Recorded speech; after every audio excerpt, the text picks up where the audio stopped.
Hello বন্ধুরা, good evening. তোমরা সবাই কেমন আছো? আজকে আমি তোমাদের সাথে শেয়ার করব জাগি রোডের সীতাজখলা মন্দির। তো আমি এখন যাচ্ছি। দেখো, এই রাস্তাটার দুই সাইডেই এরকম সেগুন গাছে ভর্তি।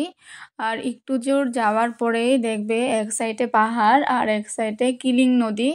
যে নদীর পাড়ে ডিসেম্বরের লাস্টের দিকে আর জানুয়ারি থেকে ফেব্রুয়ারি অবধি এখানে পিকনিকে আসে অনেক দূর দূর থেকে মানুষ। এটা পিকনিক স্পট বলেও জানা যায়। মন্দিরটার সামনে এই কিলিং নদী অবস্থিত, তোমরা দেখতে পাবে। তো আমি এখন দেখো মন্দিরটা পেয়ে গেছি। ফার্স্ট টাইম আমি মন্দিরে গিয়ে পুজো করে নিলাম। তো দেখো মন্দিরটা কি সুন্দর, আর এই মন্দিরটা কিন্তু খুবই জাগ্রত। আর এই মন্দিরে শ্রী রামচন্দ্র মাকে যখন ত্যাগ করেছিল বা বনবাস দিয়েছিল, তো বাবা রামচন্দ্র তখন এইখানে মাকে রেখে গিয়েছিলেন। আর মা তখন গর্ভবতী ছিলেন, তো মা তখন এইখানে ছিলেন, এইখানেই বসবাস করছিলেন। আর এই পাহাড়টার উপরে মহর্ষি বাল্মীকি মুনির আশ্রম ছিল তখন। তো এখন এই বহুত আগে ছিল, এখন অনেক খনন কার্য হওয়ার ফলে মন্দিরটা ভেঙে গিয়েছে।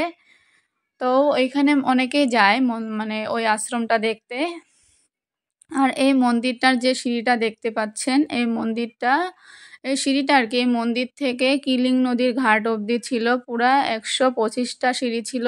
তো এইখানে যে ব্রাহ্মণ ছিলেন উনি বলছিলেন। তো এখন 25টা আছে, আর পুরোটা রাস্তাঘাট বানানোর জন্য সব নিচে নিচে আছে আর কি, নিচে উপরে রাস্তা বানিয়েছে, মন্দির বানিয়েছে। আর ওই বাল্মীকি মহিষীর আশ্রমে অনেকগুলা মূর্তি পাওয়া গেছিল, যেরকম হনুমান, গণেশ, সীতা দেবী। সব মূর্তিগুলা উদ্ধার করে আনে এখানে রেখেছে, আর এখানে রেখে সীতাজখলা মন্দির স্থাপন করেছে। তো তারপর এখানে অনেকেই আসার পরে কবুতরগুলোরে খেতে দেয়, তো আমিও দিচ্ছিলাম।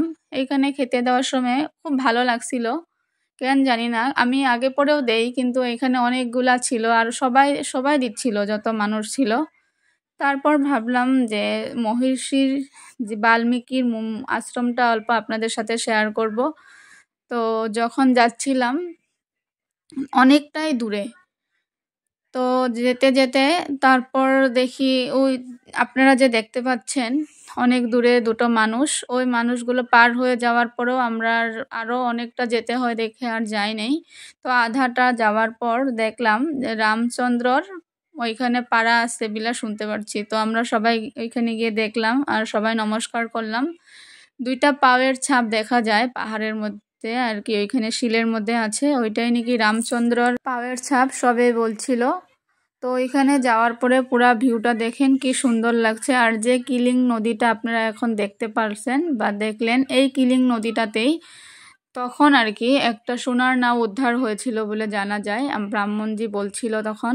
আর ওইখানে কিবা ছোঁয়া লাগার পর আর ওই সোনার নাওটা নিজে নিজে আবার জলের নিচে চলে যায়, যেটা এখন অবধি আর উদ্ধার হয় নাই। তো দেখো এটাই ছিল যে পাহাড়টার উপরে যেটা এখন দেখতে পাচ্ছ, ওইটাই বাবার পায়ের ছাপ ছিল।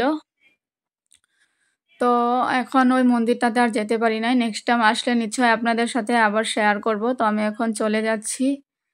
তো নামার সময় অনেকটাই ভয় লাগছিল, ওঠার সময় তো যতটুক লাগছিল, নামার সময় তার থেকে বেশি ভয় লাগছিল।